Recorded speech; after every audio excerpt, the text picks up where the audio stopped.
Hey guys, my name is Aaron. I am in the garage again today, and I'm about to create, and you are about to watch, the most comprehensive video on YouTube about how to change the motor mount on a Porsche Boxster 986. And this is actually project number 10 in the 101 projects for your Porsche Boxster book. Right here, it is 2 wrenches, so not too difficult according to them.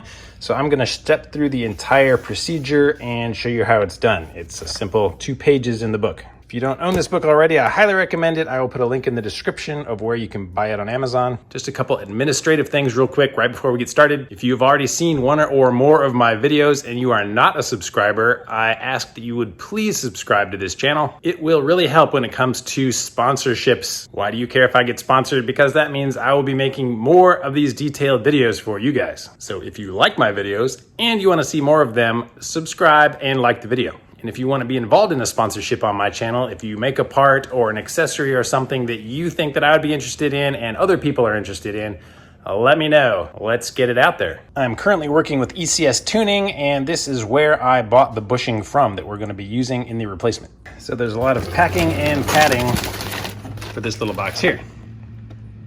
Inside the box is our little alien looking bushing, and it's bigger in my hand than it looks like when I'm seeing it online. It turns out you cannot buy just the bushing itself from Porsche. If you want to buy it from them, you have to buy the entire engine mount with the bracket. This was closer to 35 bucks than 100 and some bucks, so I went with the bushing. So why should I replace this, you might ask? Well, it is one of the most common components of the Boxster to deteriorate over time. Even if you're not driving it, that rubber will rot and go bad. And if you have a 986, it's pretty old by now. My Boxster is actually not showing any signs of it going bad, but I know that it has never been changed before, so I decided I was going to make a video. But some telltale signs of it are if you are experiencing any clunking or vibration issues. And the telltale sign of this failure is if you are accelerating and the gear shift knob is jerking backwards. That's happening to you because this bushing is no longer holding the drivetrain in its proper position. There is too much flex in it. So the only way to visually inspect it to see for sure that that is what your problem is to remove it. So by the time you've taken all of the time to get it out, to see it, you might as well have a new bushing ready to put in. Now, the 101 Projects book mentions that this bushing has gone through several iterations and the one ending in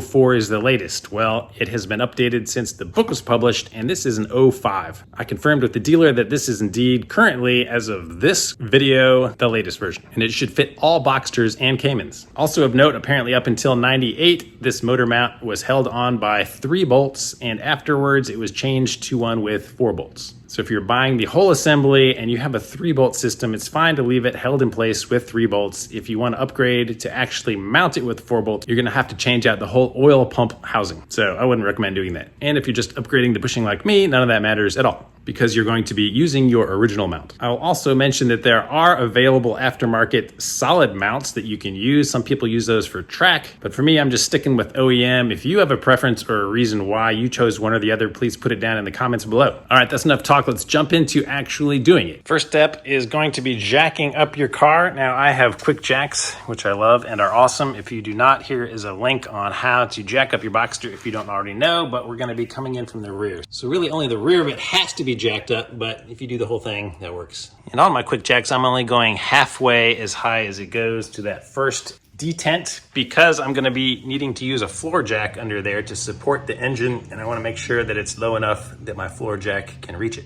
All right, I want to orient you with where we're going to be working. So if we go under the car and slide back, you will probably have a big black plastic panel covering this up, but mine has broken, and A, I'm too cheap to replace it, and B, I work down here so often that it is a pain to take it on and off all the time. So you might have to remove that black plastic panel. It will look like this one. And I'm actually gonna go ahead and remove this one for you guys so you can see a little bit better. And there are just a bunch of plastic 10mm nuts to remove. So let me do that real quick. Okay, that panel is removed. I counted 10 of those little nuts, but the reason I want to remove it is to show you guys these 2 hoses here. And these are holding your coolant. So some people, you will see, actually take these off, and then you have to drain the coolant and redo all of that stuff. But you do not need to do all that stuff. There are 2 little clips here. If you just raise this tab up, this will come out, and Same on this side. Just be gentle because these are probably old and brittle.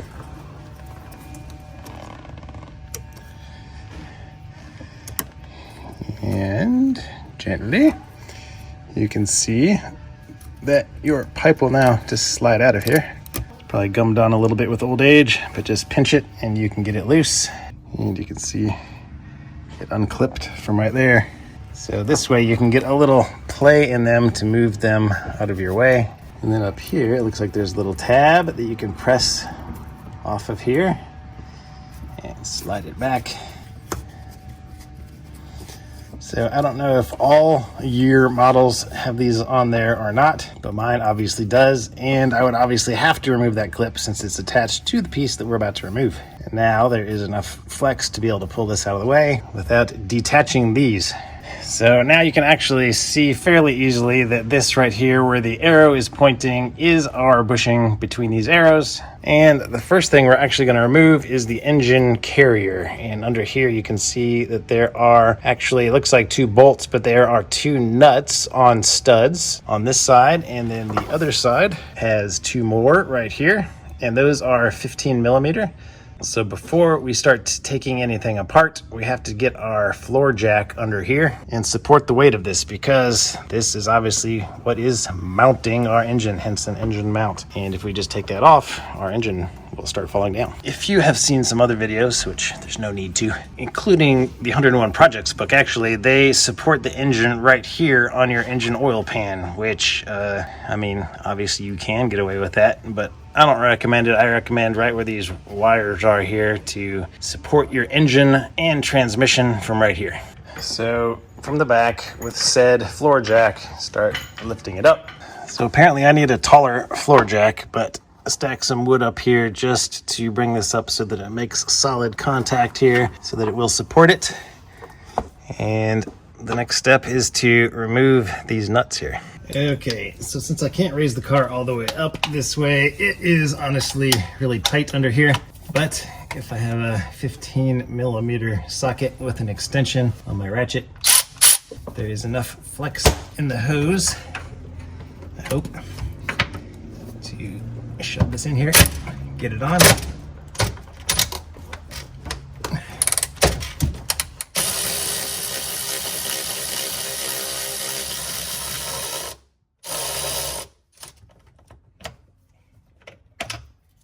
And remove nut number 1, and the whole stud came out, which is actually fine, or preferred even, because it's going to make it easier to get the engine carrier out of there like that. So as you can see, this is the end of the stud that is actually set up for a 7 millimeter socket, so that will fit on there and you can remove it. I also heard people say E10s, so I brought one of those down, and I mean, I guess technically that might work, but there's a lot of play. So yeah, it's supposed to be 7 millimeter. All right, so let me flex the hose again and get to our second nut.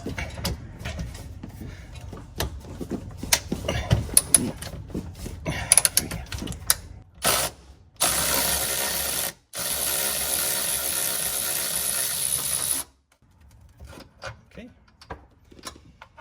And we got the whole thing again. Now we'll just slide down to the other side. So the ones on the passenger side are a little easier to reach. You don't have to maneuver the hose quite as much. Just difficult to keep my camera out of the way of the tools.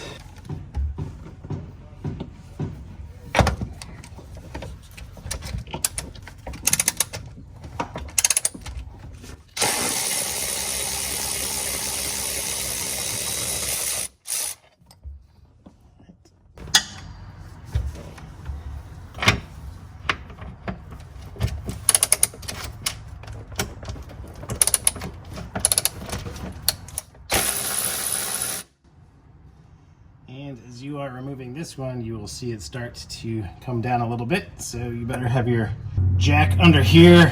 It is very important for safety reasons. You don't want this engine falling on top of you.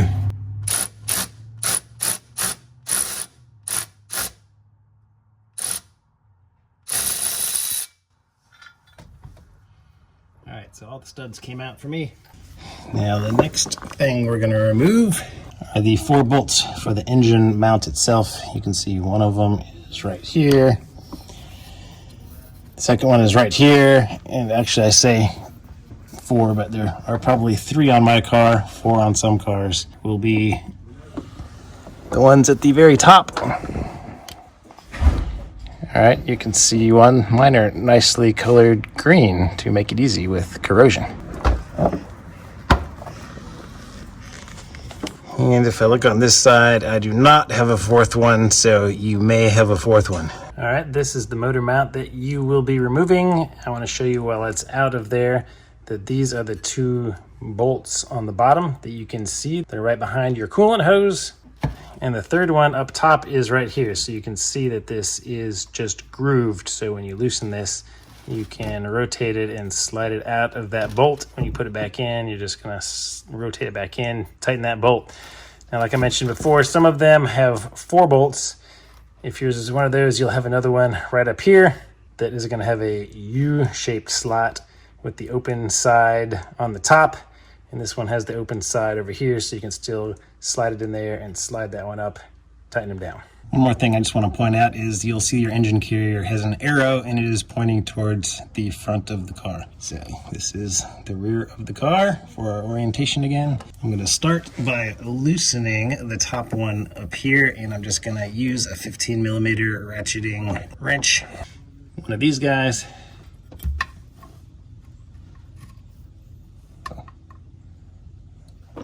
Well, that one's a 16mm. That's not going to work. Once you have the correct sized wrench, slip it up on there. Oh, man, that thing's on tight.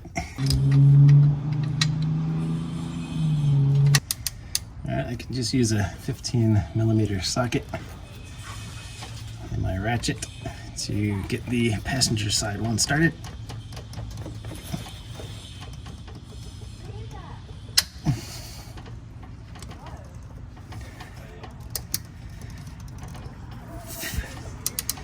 Okay, I think these are nice and corrody or over torqued.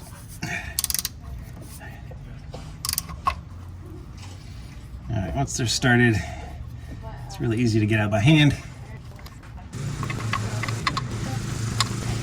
And it's a long bolt,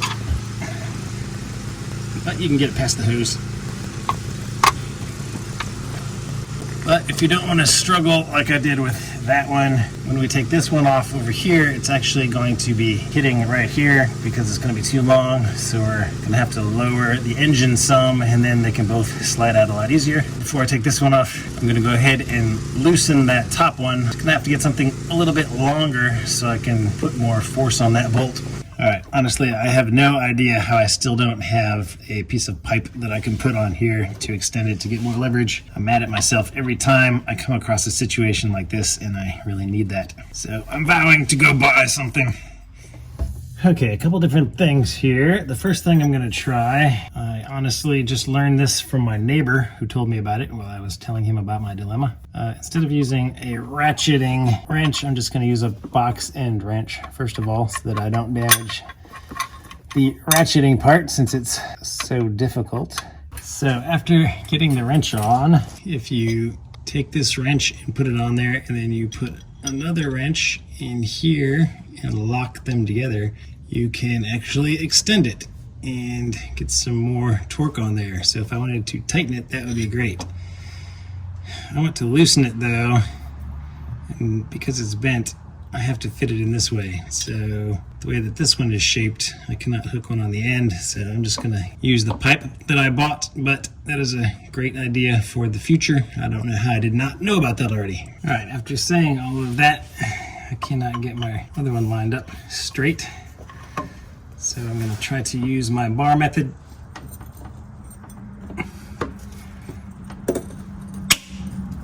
There we go. With the bar, I was able to break it loose.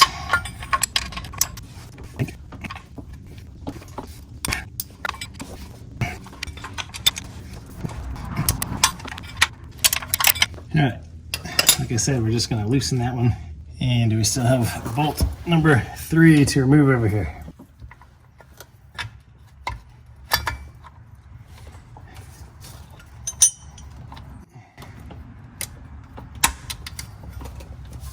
All right, you can get a 15mm socket on this thing.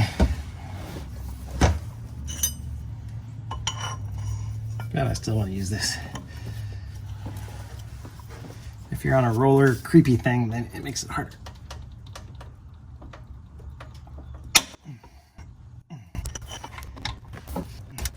These things are on there really, really tight. Now here's where you're gonna see, let me see if you can see, when you try to remove this bolt, it is gonna hit here. So this is when we need to go ahead and lower the engine. And we're gonna do that by loosening our jack so it will allow this to drop down and give us the clearance we need for that bolt. So you obviously want to be very careful while lowering it down and not just lower it down completely because it is not supported anymore.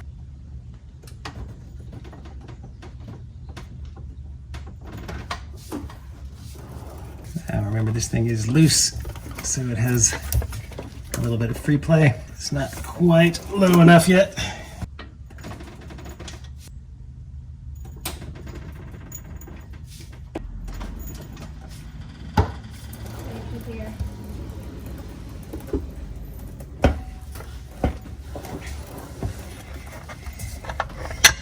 Okay, there we go.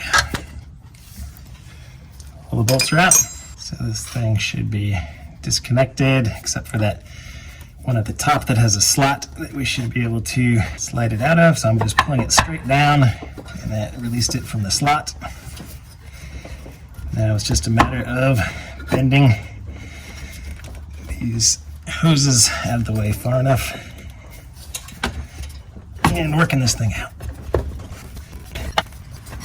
So kind of try to remember what you're doing so you can work it in the opposite way. So I'll put the driver's side corner straight up in there first and then work the other side out. Okay, so it's out, so let's take it to my workbench.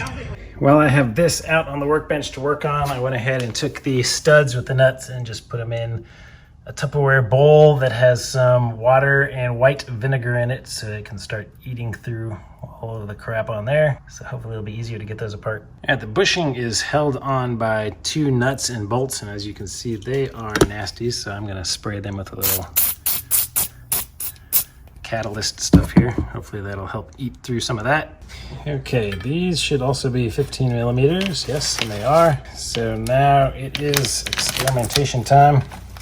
If you have a vise, it would probably be nice to hold this thing in the vise. I'm gonna go with the old 1/2 inch. Try a little impact. More spray. Two-handed. You'll stand on part of it on the ground. There we go.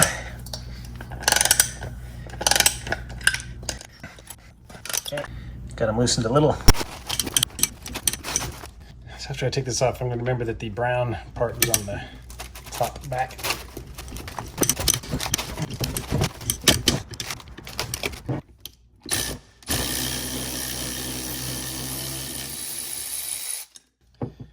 Power tools for the win.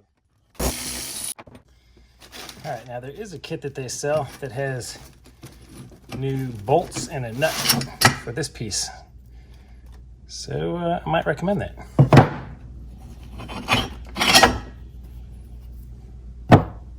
Okay, so now when I disassemble this thing, this I think is what they call the engine carrier comes out, and then our complete motor mount. So the little ghosty face is a little different now. Looks like these were lined up like that. And mine got rotated some. And let me try to show you the rubber in this one. As you can see, mine is really cracked over here. And that's what this side looks like. So yeah, definitely time to be replaced.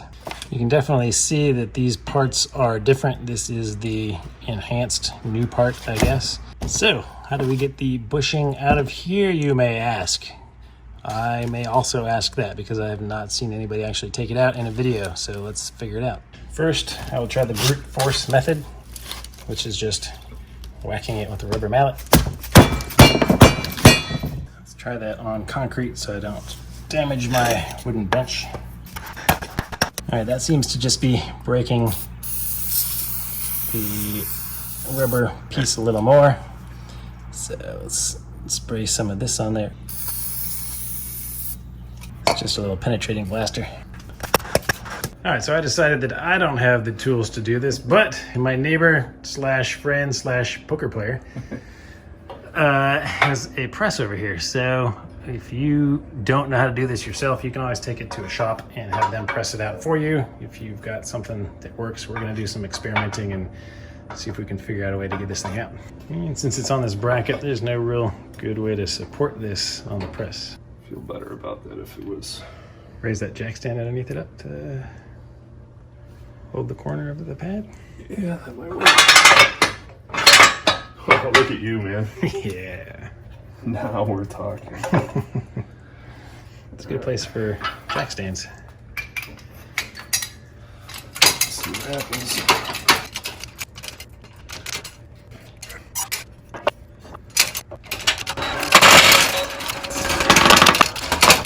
That's about all the farther I can go with it. Ingenuity. Oh, there she is. Just got it most of the way. Hammering something to.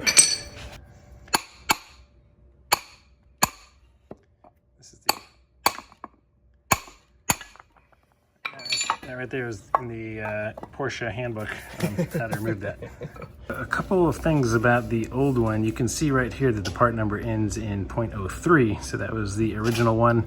And like I said, 0.04 is the upgraded one in the book. And we have a 0.05, the latest. So this thing was in this way right here. And as you can see in the old one, there's a little arrow. And that arrow points to this notch to align it up. So in our new part, there is another little arrow. So we are gonna make sure that that lines up with this notch to line it up. So you can see in here that that is not a clean barrel. So we're gonna try to scuff some of that out and clean it up. Now, as Dave astutely noticed somehow, I didn't even see this, the one side of this is beveled. You can see that there's a little groove around the edge to help you insert it and center it. And this other side is just squared off. So when you're pressing it in, press it in from the beveled side. And let's see, yeah. The beveled side is the one that has the alignment mark. So the other side does not. All right, so I just took some 220 sandpaper because that's what's handy. Got a lot of this dirt out. It's still discolored, but it actually feels smooth to the touch now. And so we're gonna try to lube this a little bit to help it slide in. We're just using the touch of motor oil, wipe off all the excess. Okay, gotta pay attention to the alignment marks. That's for the win right there. Money, we got the bigger size. Yeah, this is gonna be. Or we could just line it up in the middle. It's almost like cheating.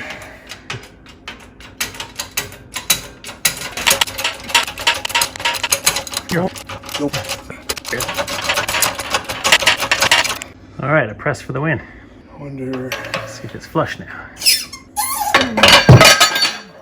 Pretty good to me. Close. Look at that alignment mark too, man. Oh, Pretty sweet. that alignment is money. Think it's in far enough? You think it needs to go farther? Yeah, I think it's perfect. It's a little in here and then a little inside our bevel marks. So it's good enough for government work. All right, so Dave just literally saved the day for me there.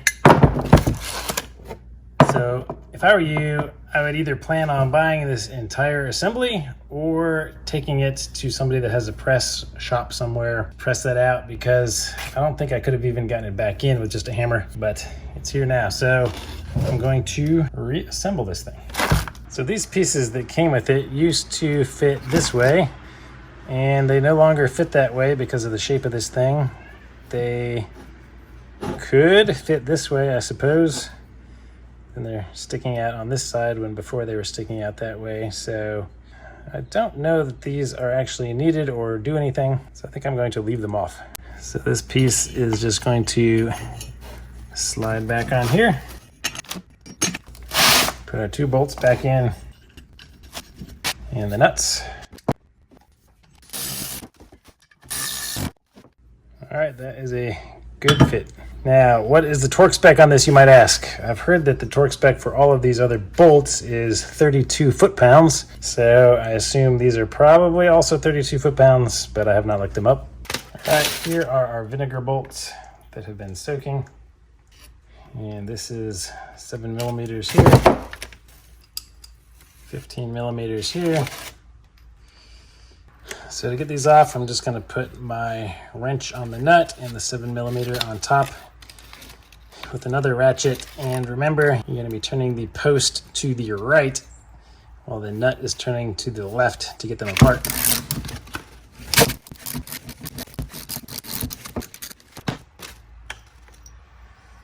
All right, should I clean both of these pieces up? And let's get the next one.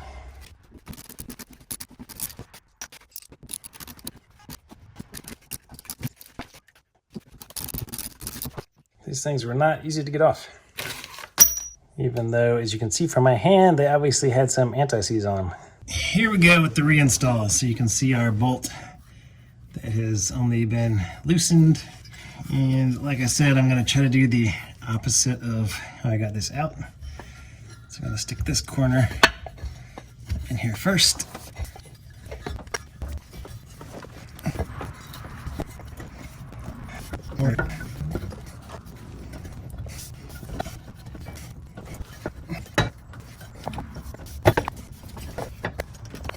So the camera is in my way.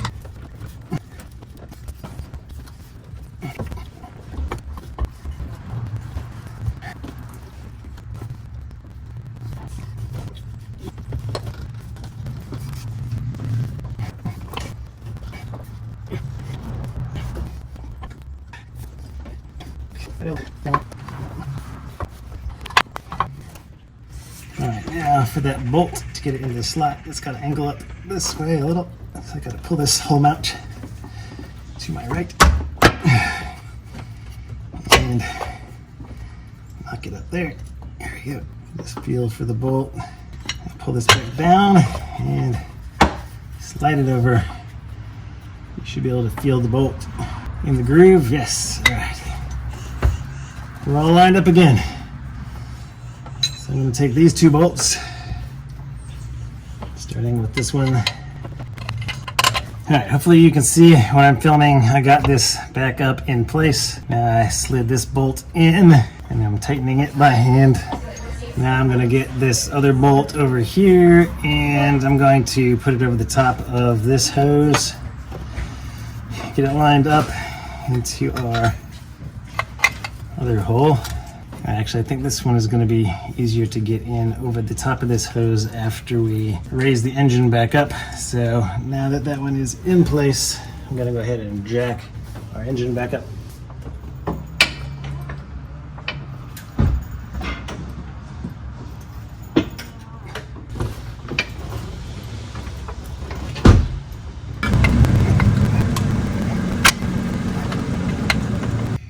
All right, now going back to the 15 millimeter here. I'm gonna tighten all 3 of these bolts back up. Again, 32 Newton meters if you're playing along at home, but I'm not gonna lie to you, I'm not gonna torque these down to spec.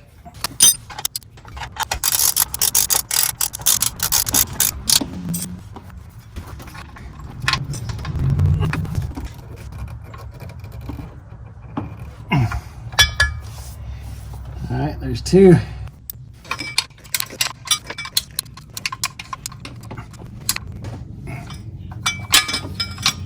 All right. Now for the posts, I'm going to put a little anti-seize on the threads like we had before. And I'm just going to put the posts in and try to get them started by hand. pull the hose out of the way some.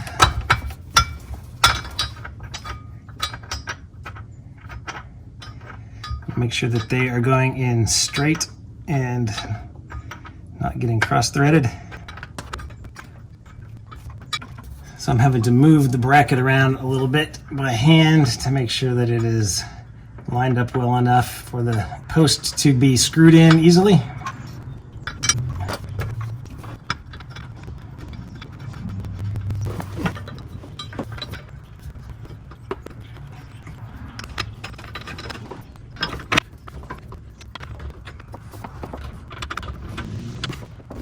Okay, with all the posts screwed in, I'm gonna go ahead and lift the engine up even further now.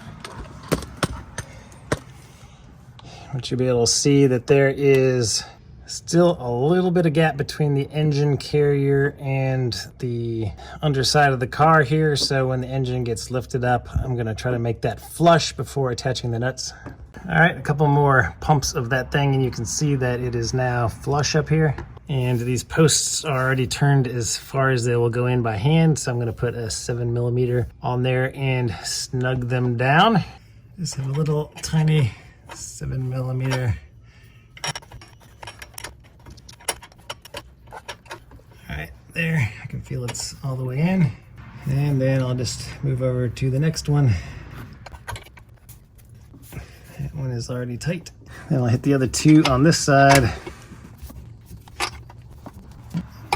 That's good. That's good. Now just put the nuts on. Tighten these back down.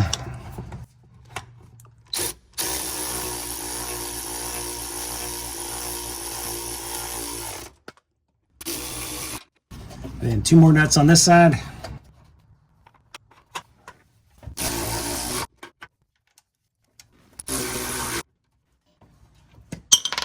That's exactly 32 foot-pounds. Now don't forget to slide these back on if you had them, like on my car. Have to line these up and slide it back in until it clicks, and click that back on.